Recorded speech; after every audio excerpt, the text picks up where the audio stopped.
Wyn and I want to express our gratitude for every one of our listeners. Thank you for being a part of this podcast and sharing this space with us each week. We are now offering an opportunity to work with Wyn or myself individually in a deeper look towards what's true about life and who you really are. If you'd like to know more, email me or Wyn for more details. In a 3-day dive under the noise, anything is possible. Let's find out. Now onto the podcast. Welcome. This podcast is an exploration into being human and what's possible when there's less attention on the noise in our heads. Warning. While listening to this broadcast, you may experience moments of deep peace, sighs of relief, personal insights, or long stretches of dead air. Do not be afraid. This is normal.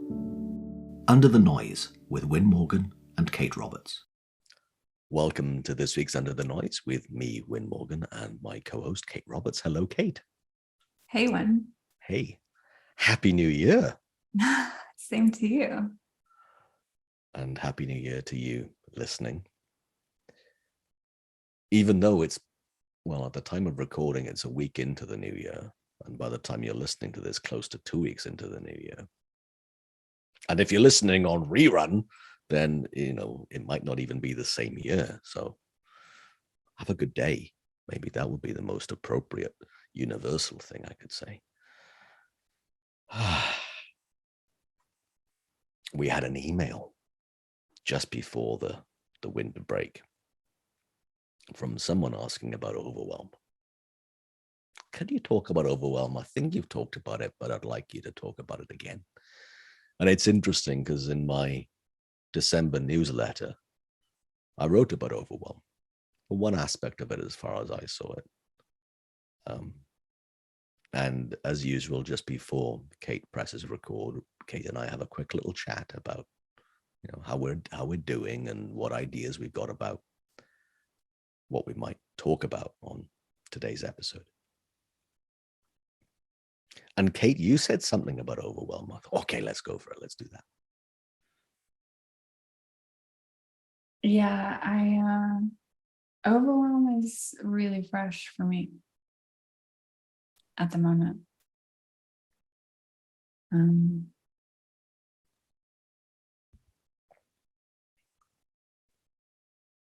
December with the holiday and some other things have kind of shown up, some new opportunities and some other things just in my personal life that take up space, just mental space, also take up time but things that, like commitments that I feel really strongly about and it's very common for me in my life up to this point to spin lists. I thought, like my lists, my to-do lists, they spin and spin as if that actually helps me in some way. And I noticed this when I have a lot on, this little whiny voice about how little help I'm getting shows up, which is funny. But at the time, it sounds really legit. But I remember even just a couple days ago, was getting ready for a call and I feel that pressure and I was looking in the mirror just doing my makeup and I'm like, oh, I think that the way I feel has something to do with how much I've got on. And it felt real and solid and could feel the pressure in my body, like even in my chest. And And I realized I was caught up. Like I really thought it had something to do with how much I had going on this month. And, up until a few years ago, that never would have occurred to me. To even question it. And there's something about noticing that and coming back to a place where it's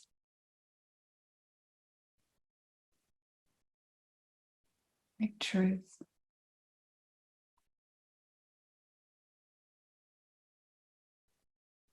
That there's almost this instant kind of settling that takes place.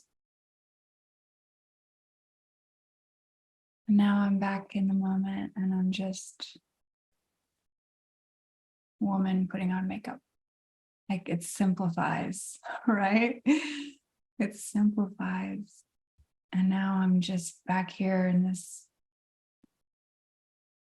moment putting on makeup without a story, without a list, and without the pressure. And nothing as far as what I need to do has changed, not one bit. But now I'm a little bit more settled. And I didn't fix anything. I didn't do anything.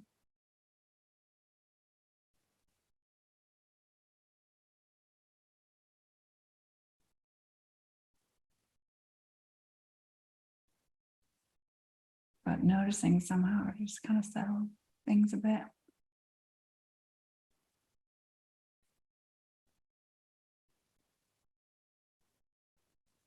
And I know that the present moment is so much more simple than I make it most of the time. So when I said that, it was really fresh for me. That had just happened a couple of days ago. Did I pick it right back up today at some point? Absolutely, 100%. But it doesn't have that same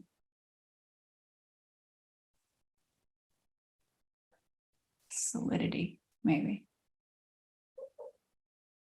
Solidity to it that it had maybe 3 days ago. So, what about you? An overwhelm?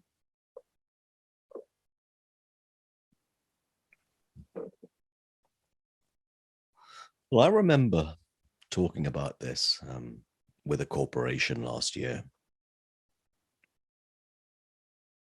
And they effectively hired me to give like a 2.5 hour talk to everyone, in series of different time zones about overwhelm.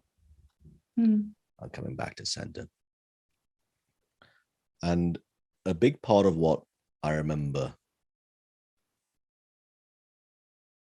at that point was what really helped me was all the overwhelm is the thinking that I have to do everything now,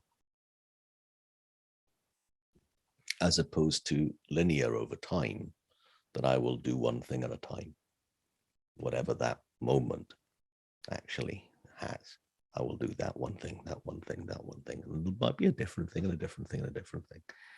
But in my mind and in lots of our minds, that horizontal doing things over time just becomes a complete vertical. All of that now. So the lists that you talked about spinning lists, that my list of things to do just becomes a vertical. I need to do this in this one moment. These 37 things need to be done right now. And I can feel the weight of that list that needs to be done now on my shoulders and my mind, and the pressure that you felt. And it's just a distortion of how things actually are.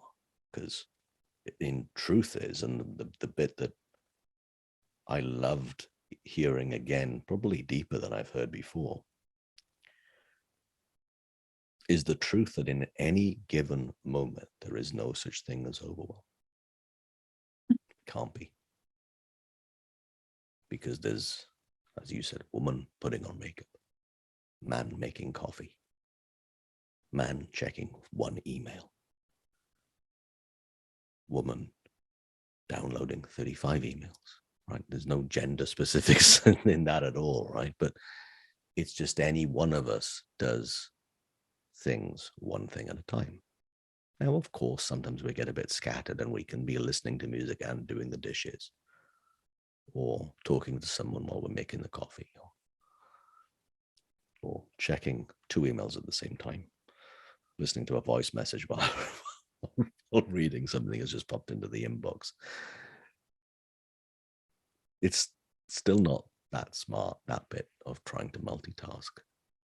And I heard one of my dear friends and mentors say on a program last September, so a few months ago now, that overwhelm is really doing more than one thing at a time, or having more than one thing on my mind at one time.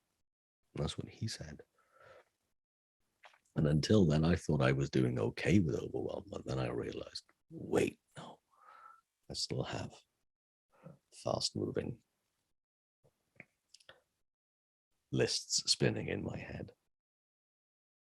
I might only have 3 things on them, but it's still more than one.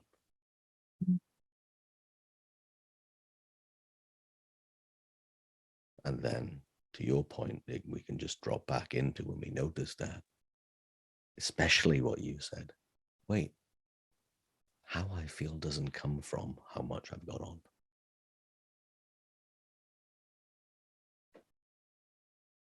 And it can't when, in the next moment, when we notice that, we feel more relief, the pressure in our chest eases, the weight of all that stuff on our mind eases. Because the things we've got to do for the rest of our life hasn't changed. The list that we've written out still will get done or won't get done, but how we feel changes. So how we feel can have nothing to do with things we need to do. And I find that just a wonderful reminder. And the then fast forwarding a few months to November, and as I mentioned in the intro, in my December newsletter, I wrote about me spraining my thumb, having fallen over and literally broken my fall by putting my right arm out, and my thumb took my entire weight. And the thumb moved into a place it's not designed to. So I am still here in the splint, pushing 8 weeks later. I didn't know how many things I needed the thumb on my dominant hand for. I had no idea. And I'm really glad I didn't, because each of those things revealed themselves to me one thing at a time. Oh, opening a bottle. Have to really do that differently. Cannot have, there's no strength in this, right? No strength in the thumb. Cannot grip. Cannot write. Cannot wash my hair with my right hand, right? Who'd have thought? I didn't know that. But all of these things over the hours and days revealed themselves to me one thing at a time. Now, in my mind, if I'd have automatically realized when my thumb was giving me the signal that I've gone to a place I shouldn't have gone, in other ways, I was screaming in agony. And I did. I screamed. If I'd have known all the things I couldn't do because of my thumb now being badly sprained, I'd have freaked out even more. It wouldn't just be the actual physical pain of the thumb, but I'd have felt, not just what kind of an idiot at my age runs up the stairs in a place he doesn't know and runs upstairs and then trips over the top step. What kind of clumsy clock does that, right? So that was bad enough. Physical pain plus me giving myself a little bit of a pep talk, and not in a good way. If I'd have known all the things I couldn't do, that would have been really bad. I'd have felt overwhelmed. So that was just a really nice indicator of, oh, here's something else that gets revealed one thing at a time. And everything I couldn't do, I figured out using a knife and fork. cutting with a knife. I mean, my dominant hand, I've just changed the grip and, move things around, and things I would normally write, I've been typing. Or Christmas cards. I don't write many Christmas cards, right? But it was comedic to my family when they saw, who's this one from? Which kid wrote this? Oh, Wyn? Oh, yeah, of course, because he can't write right now. So I'm there. And if you're watching on the video, I'm there, right, gripping the pen with my entire fist because my thumb is writing down people's names and a very limited message inside on Christmas cards. But it reminded me of that whole thing, that everything is one thing at a time, and everything that's new gets figured out. So I figured out how to open a bottle differently. I figured out how to write Christmas cards. I figured out how to use my rollaway luggage without the thumb that normally presses the button for the little arm trolley pulley thing to kind of come up and put it down. I figured it all out. Socks, shoes, doing laces, the most mundane things, my AeroPress for my coffee, the most mundane things, all have been figured out. Things that I have had to learn a new way of doing them, one thing at a time. So that to me is a really good reminder.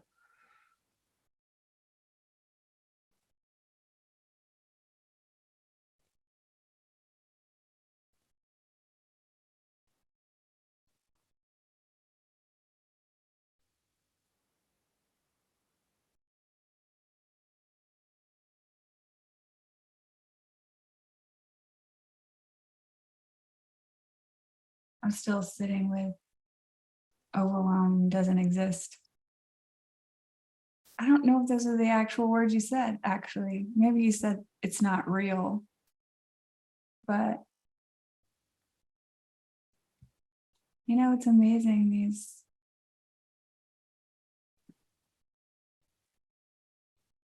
these things that we pick up in our lives and just assume they're true.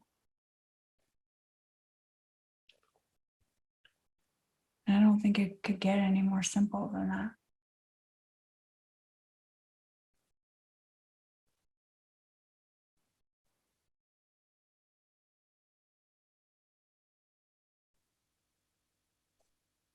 Well, as usual, Kate, you have a very good way of summarizing a 5-minute monologue of me rambling into 3 words. So I heard overwhelm doesn't exist. I'm thinking, yeah, that's what I've been saying for 5 minutes. Yeah. Well, it's one of the many things that we just honestly take for granted that it's true, that it's part of life.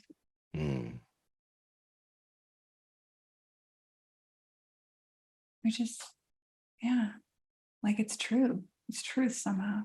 Yeah. And to be in a conversation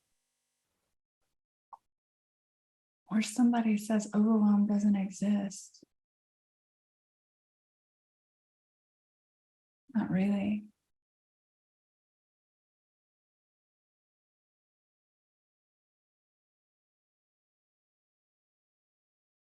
And see it for truth. And like almost like I could sit here in that space where I know that that's true. And that's a completely new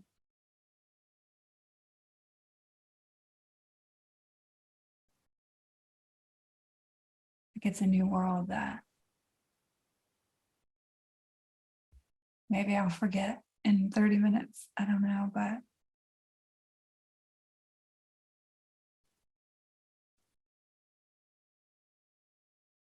to live in a world where overwhelm doesn't exist.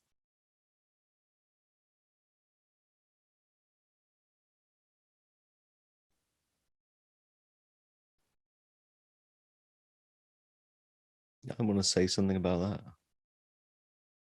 That's all right. Yeah. Or you're still kind of in mid thought. Go ahead. The feeling exists. The feeling of overwhelm exists. The mental activity that creates overwhelm exists. So the feeling will absolutely, to your point, before you had that moment of remembering as you were applying your makeup, the moment before that, you really felt it. And spinning lists, right? Me with various things that I sometimes kind of feel the vertical now pressure of. The feeling does exist.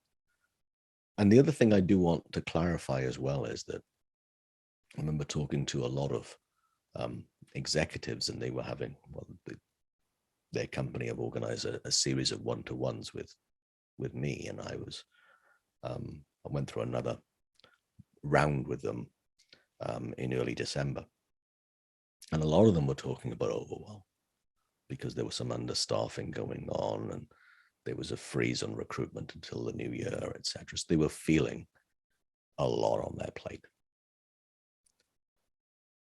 And what we're not saying is, hey, organize your stuff. Not saying don't do that. Not saying there are things that can be delegated. But those things, the decisions to organize and how well we can reorganize or reprioritize, probably even more importantly, and decide what we can and delegate and cannot delegate, and the things that we should just drop or put by the wayside for a while. We're far more we're better at doing all of that, reprioritizing, delegating, and reorganizing our time and our tasks when we're clearer. It's really far simpler there. When my task right now is to reprioritize all my things I need to do, as opposed to, and I have to do all of these 37 things right now. Because I think it's really wise to take some time, pause, and reflect on what are the most important things that need to get done, given the urgency of things. Really matters. But it's difficult to take that time to do that task when we're feeling the weight of those 37 things. And I remember saying to a few of those people from that company back in December, I think there's possibly only 2 quotes from Mahatma Gandhi that I ever really remember. And apparently, because I'm only going to say apparently because I can't remember where I heard this first, Mahatma Gandhi once said, "I have so many things to do today, I need to meditate twice as long." Which that's one. And I heard that, I think in 2005, coming up to, pushing 20 years ago.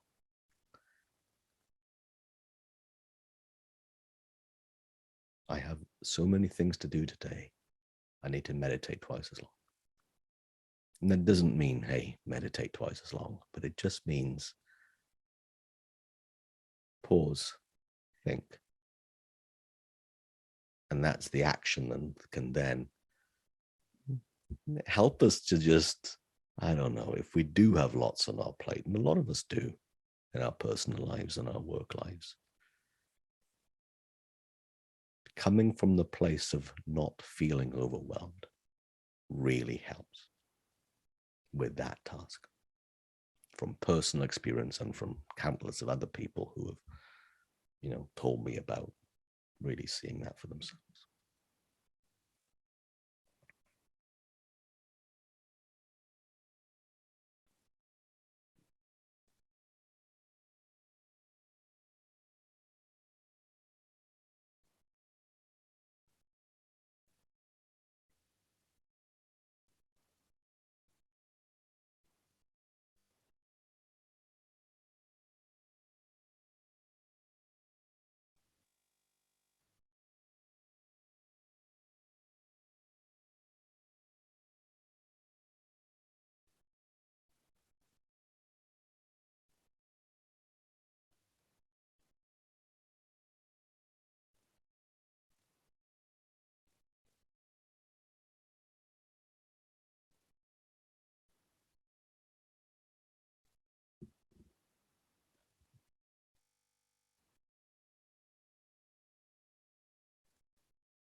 It was actually after I had that kind of moment. I had some time in the morning to myself, and I just happened to open my journal onto an entry that was about that same topic.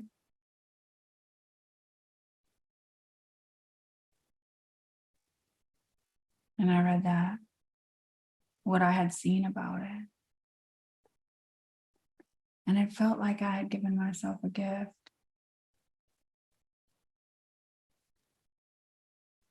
Because I had seen something about it too. And then, of course, as humans do, forget.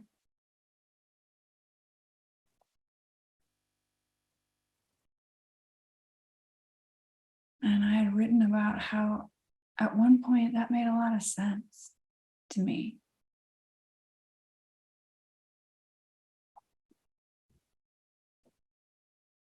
You know, I was teaching high school and a single mom. And, you know, I owned a home. And so spinning lists made sense. And trying to keep it all together and control things that probably weren't in my control. And because at the time, it really looked like all of that was on me. Like it was all on me to do and fix and hold it all together.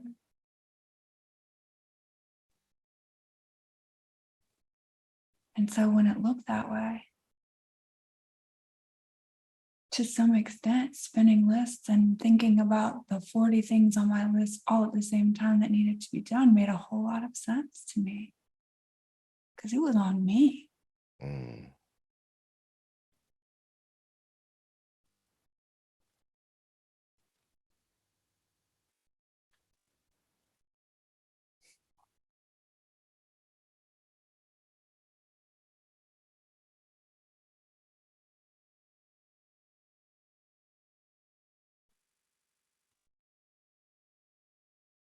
I haven't had one of those moments like many people have where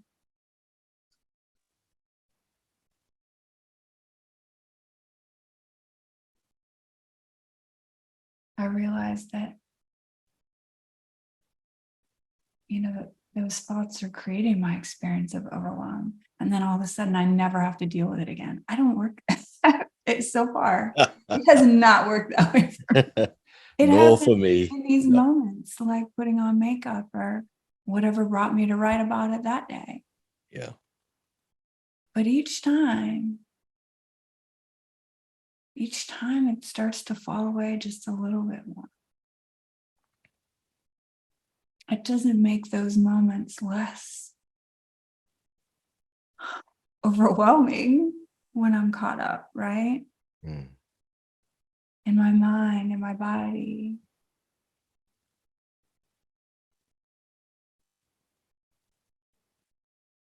But maybe I catch on just a little bit faster, and maybe they don't seem as real, but they can. But I think that's what's really beautiful about this conversation is that when you sit with somebody who tells you overwhelm doesn't really exist.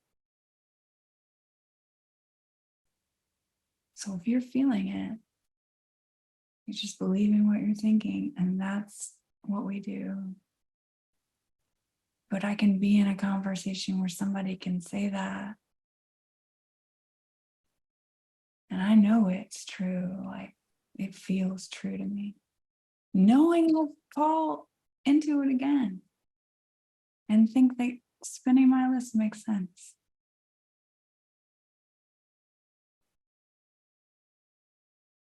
But it doesn't mean that I don't love to be in conversations about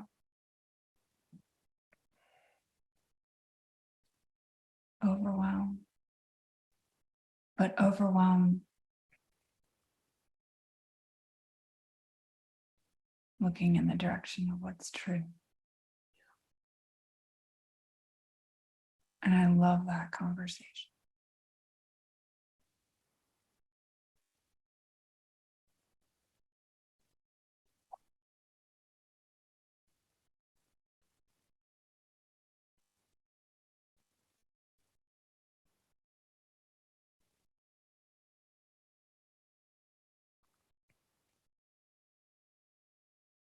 Because I think in those conversations, not only does it start to fall away and look common sense wise like not such a good idea,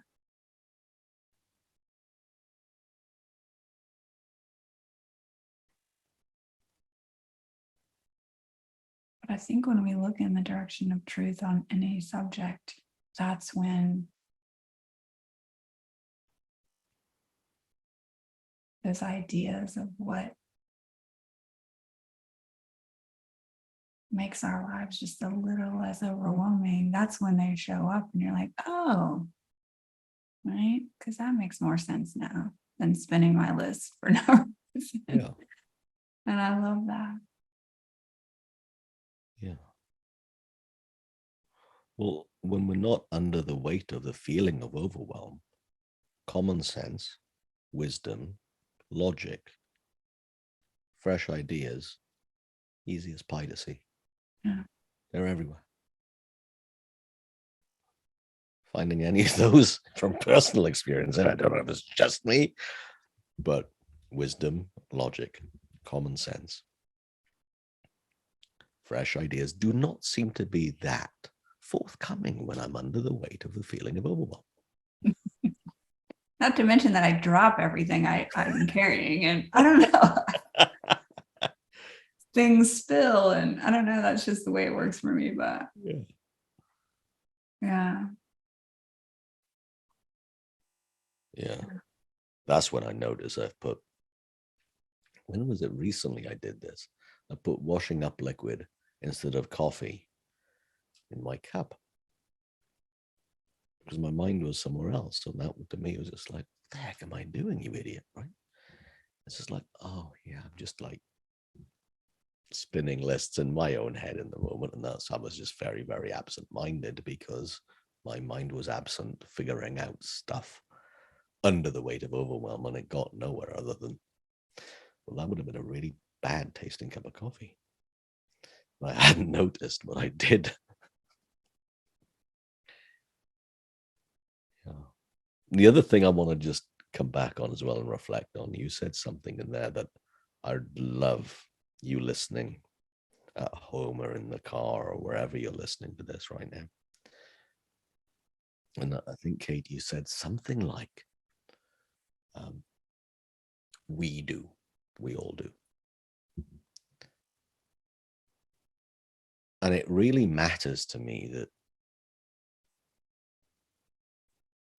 that is a human thing as opposed to any one of us being an idiot or being the only idiot. Because that's how human beings work. There's nothing personal going on in any one of us when we are feeling the illusion of overwhelm, and overwhelm looks like it comes from things. Nothing idiotic about that. That's humans. Thought appearing real to a human being. That's all that is. It's how we're made. So if anyone gets down on themselves on that score, it would be the same as giving yourself a hard time for blinking or breathing out after breathing in. It's just how we're made. Sorry. Nothing to give yourself a hard time over on that. It's how human beings work. And if you want to change and not fall for that trick, you might as well just train a cat to bark as be successful as trying for you to overcome that. Try to train a cat to bark like a dog. Same thing. And I find and I didn't think that was a good thing, what I just said, that it's just the human condition. But it's brought so much peace in me that I'm not fighting how I'm made. And I can just notice it and go, oh, that's what that is. Huh.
Well, without overwhelming anyone with this episode, maybe we're done. Less is more that you wanted to say about it before we finish up.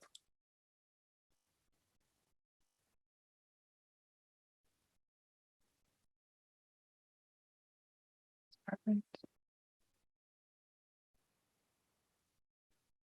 You've been listening to Under the Noise. I'm Kate Roberts, and I'm here with Wyn Morgan. If you have any questions or suggestions for topics, like our reader sent us for today's topic, feel free to reach out. Our details follow the podcast. And if you want to share your overwhelm or how you see that, definitely reach out. We'd love to hear from you. Thank you so much. Have a great week. Thanks for joining us.